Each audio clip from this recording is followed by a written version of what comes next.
Reflexão sensorial superior.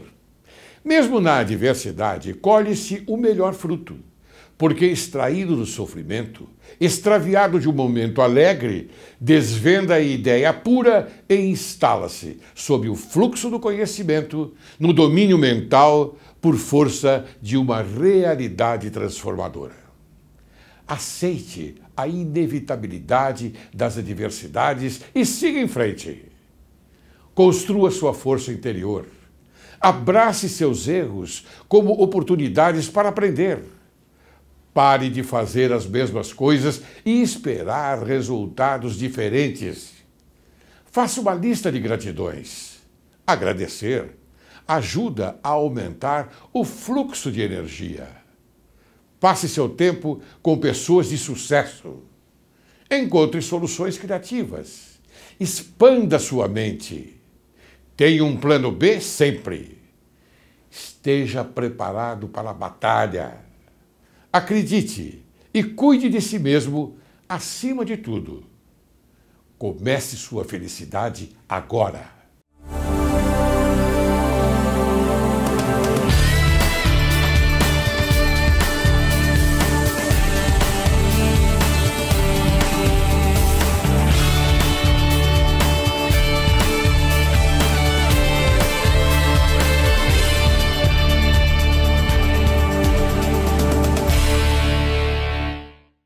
Caro telespectador, Direito e Justiça em Foco é o teu programa e este é o teu país. A Câmara dos Deputados instalou uma comissão especial para analisar a proposta de emenda à Constituição que reduz de 18 para 16 anos a maioridade penal no país.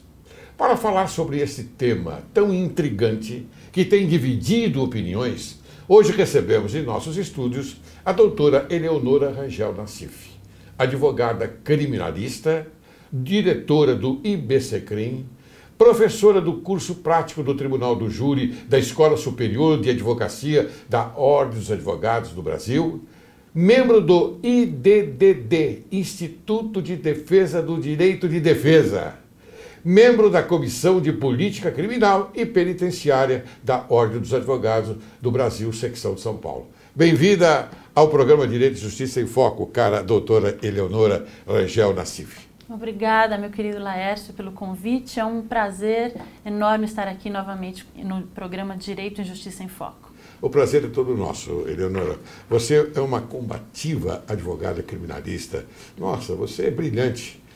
Todas as vezes que você vem aqui, tenha certeza absoluta que o programa Direito e Justiça em Foco fica em alta.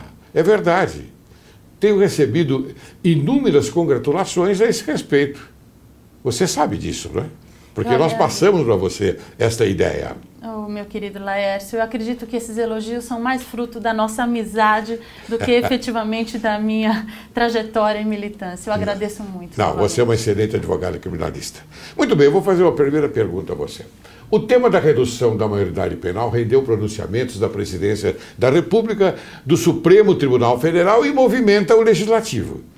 Qual é a sua opinião acerca da amplitude que o debate sobre a redução da maioridade penal está tomando? Laércio, realmente eu fico muito contente por ter essa oportunidade aqui hoje de tratar desse tema tão importante, um tema extremamente importante que envolve toda a sociedade.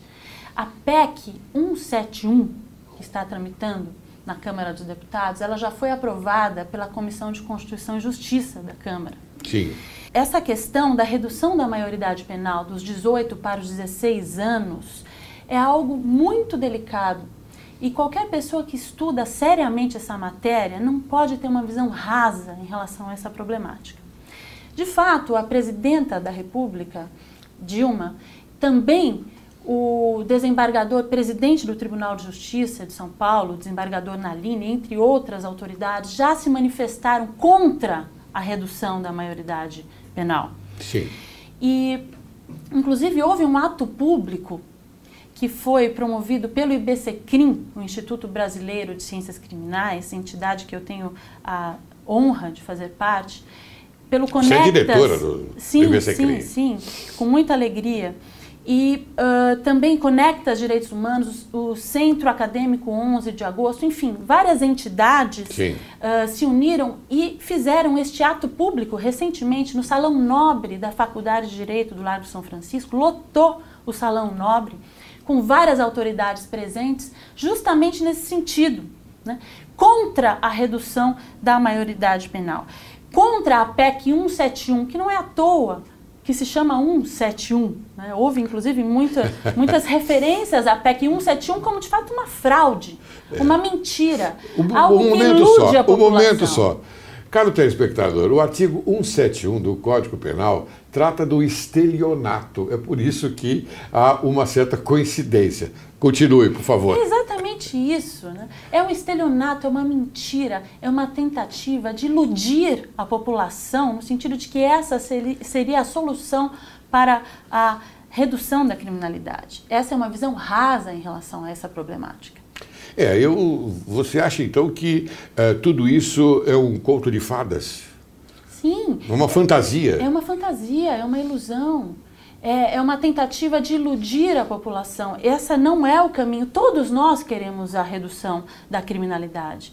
Mas esse, efetivamente, não é o caminho para que isso ocorra. Eu vou fugir um pouquinho não do nosso tema, mas dentro do nosso tema. Se essa não é a realidade brasileira atual de uma modificação, de uma redução de 18 para 16 anos, então eu gostaria que você, por gentileza, explicasse ao nosso querido telespectador como é que nós vamos conseguir diminuir a criminalidade no Brasil, mas em São Paulo especificamente, porque São Paulo me parece que cresceu nos atos criminais que acontecem diariamente.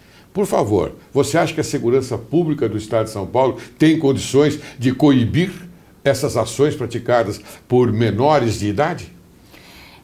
Meu caro Laércio, quando nós tratamos desse tema, nós temos que ter em mente que nós estamos falando daqueles jovens, negros, em sua maioria, pobres e que moram na periferia. Sim. Periféricos, né? E esses jovens, desde que nasceram, tiveram a total ausência do Estado, total negligência, falta de proteção por parte do Estado em suas vidas. Eu falo isso no sentido de que há a carência de saúde, carência de educação e, consequentemente, a carência para o mercado de trabalho, para que o jovem se capacite para o mercado de trabalho. Sim. Então, é dessa fatia da população que nós estamos nos referindo. Portanto, essa é a clientela que, quando atinge a adolescência, se vê absolutamente seduzida, em parte, né, alguns seguem esse caminho, outros não, pelo tráfico de entorpecentes, pelo aquele tráfico aviãozinho, aquele tráfico miúdo, né, que ganha um pouquinho ali, ganha um pouquinho ali. Aquele jovem que não tem o estudo para ingressar no mercado de trabalho. Sim. Então, o Estado entrega de bandeja essa juventude para o crime organizado e para o tráfico ilícito de entorpecentes.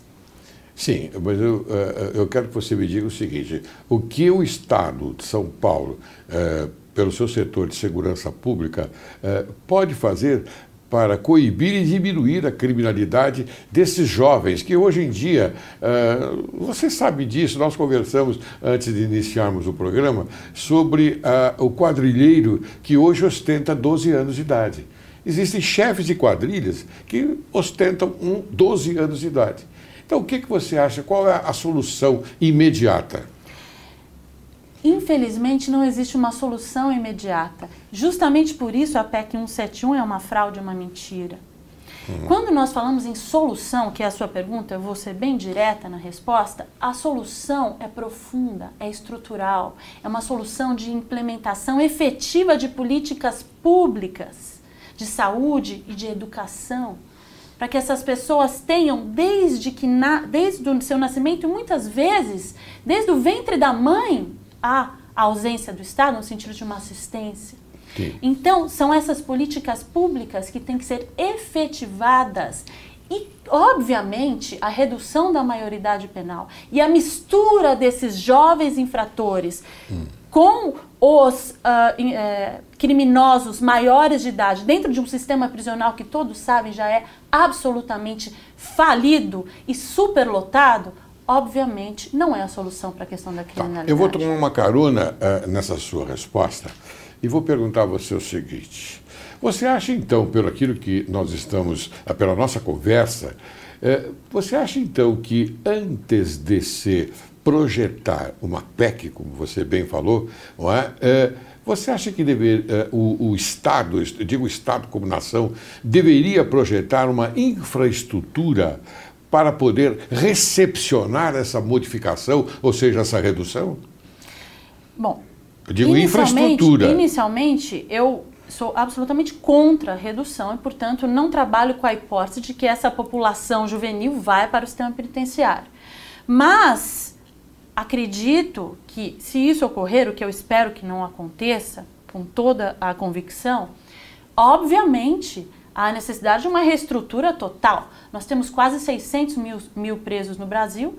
O Brasil ostenta o infeliz patamar de 4º país no mundo que mais encarcera, fica apenas atrás dos Estados Unidos, da China e da Rússia. Então, nós temos que pensar que o nosso sistema prisional já está absolutamente superlotado, fora a quantidade de mandados de prisão não cumpridos. Sim. Que aí já dobraria o número de encarcerados. E isso, somando-se ao número de menores infratores, seria absolutamente o caos. Então, quer dizer que você acha que esse não é o momento adequado oportuno para decisões sobre um assunto tão delicado? Sem dúvida. Trata-se, na verdade, de mais um projeto populista. A Câmara dos Deputados, mais uma vez, está jogando para a plateia. Quando o presidente da Câmara, Eduardo Cunha, percebeu que a Câmara dos Deputados estava com baixa credibilidade perante a população, ele desenterrou esse projeto, que já é um projeto antigo, do nada, né, para elevar a credibilidade da Câmara dos Deputados perante a população. Né? Sim. E, como eu já disse, de uma forma ilusória, de uma forma populista, que nada resolve efetivamente a problemática criminal juvenil. Então quer dizer que, pelo que a gente pode entender, e eu quero passar isso também para o telespectador, a solução não é uma solução jurídica, é uma solução política. Sim, eles estão tentando uma solução política, mas obviamente política e direito nunca se separam.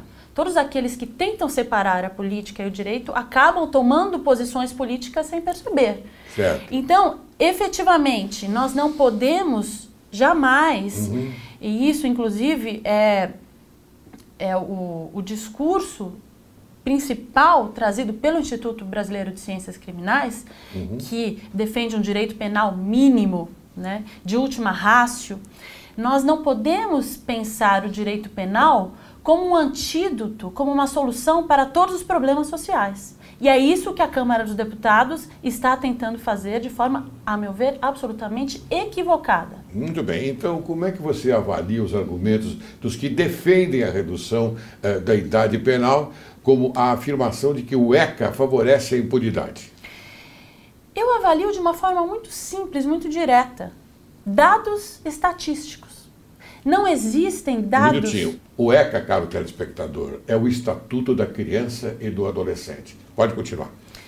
Então, eu vou colocar aqui dados estatísticos no sentido de que não há nenhum dado que comprove efetivamente que a redução da maioridade penal vá diminuir a criminalidade. Muito pelo contrário. Nós sabemos que o índice de reincidência para aquele egresso do sistema prisional é de 70%. Sim. E o índice de reincidência para o menor infrator que deixa a Fundação Casa, né, é de 20%. Então, se nós colocarmos esses menores no sistema prisional, o índice de reincidência pode, inclusive, aumentar. Sim. Bem, eu vou agora continuar com as minhas observações e eu gostaria que você passasse a responder o seguinte. Quem defende o Estatuto da Criança e do Adolescente afirma que se as medidas socioeducativas fossem aplicadas como manda o Estatuto, 3 anos de internação seriam mais do que suficientes para recuperar o jovem infrator e reintegrá-lo sem riscos à sociedade. Mas, ao olharmos para sistemas falidos como a antiga FEBEM, lembra-se? Lembra da antiga FEBEM? E congêneres, sabemos que a realidade não é essa. Então pergunto, em que ponto o Executivo Federal, os estados e municípios falharam nessa missão? Veja, o ECA ele completa agora em 2015 25 anos. Né? E se nós formos pensar a fundo, ele nunca chegou a efetivamente ser colocado em prática na sua integralidade. Sim. Então, quando nós pensamos em aumentar esse tempo de 3 anos para a internação do adolescente infrator que está em regime de internação, na verdade nós vamos contra o próprio espírito do ECA. E como eu já disse, ainda não foi completamente aplicado. Né? Então eu volto na questão das políticas públicas, principalmente em caráter preventivo, porque se nós não pensarmos em políticas públicas de caráter preventivo para evitar essa parcela da população vulnerável e periférica, que eu já citei aqui hoje, que ingressem, que se deixem seduzir pela questão da criminalidade, por esse universo sedutor da criminalidade, nós vamos continuar empurrando a sujeira para baixo do tapete. Muito bem, doutora Eleonora, você é uma advogada criminalista de significativa qualificação. Eu posso dizer isso porque a conheço muito bem e sei como você trabalha. Então, você não acha que tudo isso é balela, Fundação Casa, antiga FEBEM, tudo isso é uma escola do crime, e você imagina então, eu vou até terminando a pergunta para você, imagine então se na redução de 18 para 16 anos, coloca-se já esses garotos de 16 anos num presídio, como é que ficaria isso? Então ficaria um hors-concurso do crime, não é verdade? Ou eu estou exagerando? Eu acredito que a Fundação Casa, ela também tem suas falhas, muitas falhas. Inclusive, a presidente da Fundação Casa estava nesse ato público, a doutora Berenice, e existem inúmeras falhas. Como eu já disse, o ECA ele ainda não foi completamente implementado. Há também o agravamento da questão criminal para quem ingressa dentro da Fundação Casa. A medida socioeducativa, ela, de fato, não devolve aquele menor infrator melhor do que quando ele entrou. Mas você acredita nesse socioeducativa? Você acredita nesse fantasma? Nessa miragem, vamos dizer assim? Socioeducativo, quer dizer que o garoto comete um ilícito penal, ele vai para essas organizadas fundações e de lá ele sai um menino tranquilo, um menino exemplo. Você acredita, sinceramente? Eu não acredito, mas o que eu acredito é que colocar este menor dentro do sistema prisional tradicional, do jeito que ele está, é pior ainda. É isso que eu acredito. Então, Eleonora, vem o que nós conversamos inicialmente, que você tocou no assunto. Uma questão de infraestrutura. O país não tem infraestrutura para suportar esta avalanche de crimes hediondos que essas crianças cometem. Meu caro Laércio, eu penso o seguinte... Voltando à questão da política pública, que eu acho que é o cerne de toda essa discussão. Um Estado que não oferece educação, saúde, entre outras necessidades básicas, que é ausente toda a vida de uma criança que se torna adolescente. Ou seja, esta criança, este adolescente, por mais que tenha uma mãe digna, trabalhadora, que tente oferecer tudo de melhor, essa ausência do Estado, o que acaba gerando um meio ambiente propício ao ingresso na criminalidade, esse Estado que vitimiza essa criança, num primeiro momento, depois, esse mesmo Estado quer reduzir a idade penal, ou seja, para vitimizar novamente, é uma nova vitimização, é um Estado vingador, é uma contraprestação que o próprio Estado não dá para aquela criança e quer se vingar. Então, nós não podemos admitir um Estado vingador. Sim. De forma alguma. Caro telespectador, você está percebendo que a doutora Eleonora Nassif já colocou aquilo que pensa. Ela é contra, visceralmente contra, estou vendo pela expressão dela, a redução da maioridade penal. Quer dizer que então ficaria como está. Sim, e para incrementar a aplicação do Estatuto da Criança e do Adolescente, né? Para garantir ao adolescente acesso a todos os direitos que lhes são inerentes, né? Muito bem, Carla Eleonora, eu vou chamar um pequeno intervalo e depois nós vamos continuar com esta conversa, porque eu tenho certeza absoluta que há um interesse altamente relevante da sociedade em saber mais daquilo que nós pensamos, porque nós somos aqueles condutores do direito e nós temos a obrigação também de colocar as nossas críticas e as nossas soluções também. Você aguarde que logo, logo retornaremos. O final do mês de maio foi encerrado com um grande ato anticorrupção no Salão Nobre da Glesp. Renomados representantes da sociedade brasileira estiveram presentes em uma solenidade que marcou o início de grandes mudanças para o país. A importância desse evento é juntar as pessoas interessadas nessa missão dura, difícil, de combate à corrupção no Brasil. Mostrar que a corrupção ela não é apenas um problema em si, ela é gerada no Brasil por uma falha estrutural do Estado brasileiro.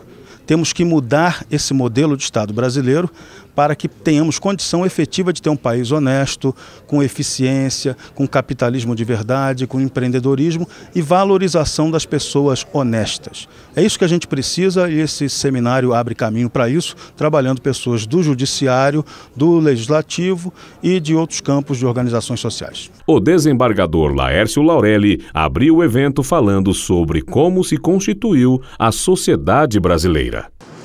Porque somos todos negros. Negros oriundos de uma mulher. Torno a dizer, graças à ordem divina. Porque se não fosse a ordem divina, aqui na nossa ordem, representada pelo grande universo, pelo grande arquiteto do universo, não haveria essa evolução como houve. Então os princípios todos estão ali, na raça humana negra, torno a dizer. A diferenciação entre nós está na cor negra, na cor amarela, na cor branca e na cor vermelha. Porque aquelas clãs saíram da Tanzânia ou da Etiópia e foram para todos os lugares desse planeta para, vamos dizer assim, colonizar. Daí, então, a diversificação das cores. Até eu dizia aqui ao meu querido irmão Jorge Serrano, eu tenho uma tese que tenho certeza absoluta que a minha cabeça estará a prêmio por muitos intelectuais do meu país, mas não importa. Não existe o crime de racismo. Por que racismo? Se somos todos iguais, oriundos de um negro, de uma negra. Somos negros. Então não há racismo. Há sim preconceito, discriminação, óbvio. Mas somos todos iguais. Então dentro dessa igualdade que nós somos aqui reunidos, como todos iguais, para clamar por um ponto importantíssimo, que é a nossa pátria. Nós sabemos o que é a corrupção, mas nós temos que discutir mais do que isso, mais do que os acontecimentos atuais. Autoridades políticas, militares e nomes influentes na mídia discursaram sobre a lei anticorrupção, impeachment, intervenção constitucional e até mesmo golpe militar. Eu tenho uma visão diferente no tratamento da questão corrupção. Eu digo o seguinte, nós não temos que remendar o que já está arrombado, nós temos que adotar medidas preventivas. Tenho que não adianta nós ficarmos discutindo se o crime tem que ser hediondo, se a prisão tem que ser regime fechado, se a pena tem que ser elevada, etc. Eu acho que nós temos que discutir medidas preventivas, ou seja, quais são os mecanismos, quais são as instituições que podem atuar no sentido de evitar a prática desses desvios contra a administração. Grande questão que uma eventual instauração de impeachment contra um presidente da República, qualquer que seja ele, evidentemente que desafiará contestações, né, inúmeras no Poder Judiciário, no próprio Supremo Tribunal Federal. E é nesse momento aí, não obstante o impeachment em si ser um processo de julgamento político, é que a Justiça verificará se há alguma ilegalidade, se há algum abuso, se foi protelado algum direito de defesa, de contraditório, que se diz, né? Mas a Justiça apenas intervém nesses aspectos formais, porque o conteúdo, como a gente diz no direito, o mérito, né, da acusação em si, é um julgamento todo ele político, e nesse sentido, então, havendo um processo de impeachment, a mobilização social, como aconteceu no caso do presidente Collor, é que influencia muito os juízes, que na verdade são os senhores senadores. Nessa parte constitucional nós temos leis bastante claras a respeito. Nós precisamos ter mais ênfase na execução dessas leis para que assim nós possamos dar mais segurança ao nosso povo, também mais esperança, que é o que falta muito hoje, em função dos desmandos ocorridos nos últimos anos no nosso país.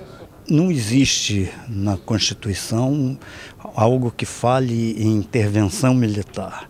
Então, qualquer intervenção que seja a revelia da Constituição pode ser chamada de golpe, pode ser chamada de intervenção. Acho que é mais uma diferença semântica para uma coisa semelhante.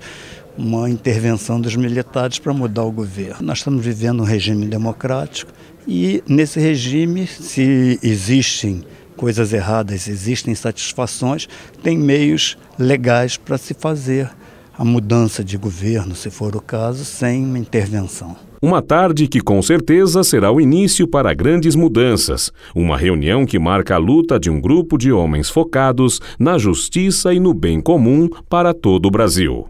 Seria interessante colocar aqui um pensamento já de Duque de Caxias. Não é? Eu não quero que você vá comigo peito a peito, mas quero você ombro a ombro. Então eu digo a você que está nos assistindo, vamos colocar em prática esse grande exemplo de Duque de Caxias. Não peito a peito, porque a violência não permitimos, mas ombro a ombro para conquistar esse grande mérito. Corrupção nunca mais. O Brasil tem jeito sim.